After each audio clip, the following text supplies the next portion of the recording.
114 மாவட்ட செயலாளர் அறிவிக்கப்பட்டிருக்கிறார் என்பதை இந்த நேரத்தில் தெரிவிச்சு.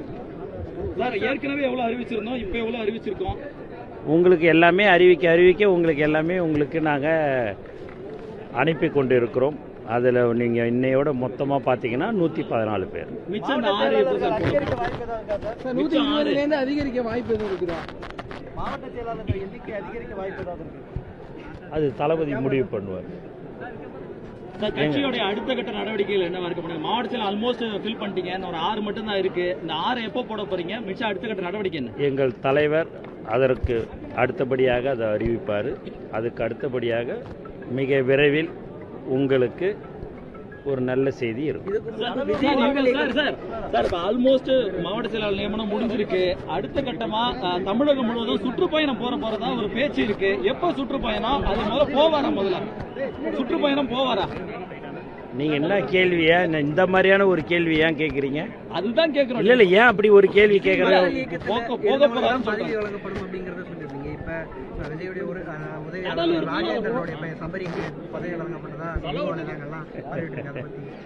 அவரு அவங்க அப்பா ஒரு 35 வருஷமா தலைவரோட இருக்கிறாரு. அவரு நீங்க பாத்தீங்க அப்படின்னா அவரும் சின்ன வயசுலிருந்து நற்பணி மன்றமா இருக்கும்போது அவர் போர்டெல்லாம் திறந்து அவர் சின்ன வயசுலயே இருந்து தான் வந்திருக்கிறவர் ஒழிய அது எப்பயுமே தளபதியோடைய ரசிகர்கள் தோழர்களுக்கு தான் பதவியெல்லாம் கொடுத்துருக்கிறோம்.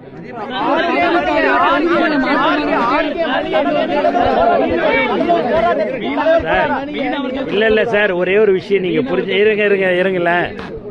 எல்லாருக்கும் உங்களுக்கு இன்னும் ஒரே ஒரு இதுன்னா, எப்படி பதவி போட்டா எப்படியாவது சலசலப்பெல்லாம் உண்டாகும்னு எல்லாரும் எதிர்பார்த்தது ரைட்டுங்களா?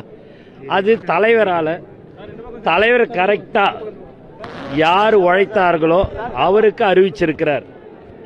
அதனால எந்த ஒரு சலசலப்புக்கும் வழி இல்லை. 1-2 அப்படி வேணுக்குனே யாராவது ஏதாவது சொல்லி அதை சலசலப்பை உண்டு பண்ணணும்னு நினைக்கிறாங்க. அது தமிழக வெற்றி கழகத்தில் அது நடக்காது. எங்கள் தலைவர் என்ன சொல்கிறாரோ அது மட்டும்தான் எங்களுடைய தமிழக வெற்றி கழக தோழர்கள் அவர்களுடைய அறிவுறுத்தலின்படி நாங்கள் நடந்து கொள்வோம் என்பதை இந்த நேரத்தில் பார்த்தீங்களா. நன்றி.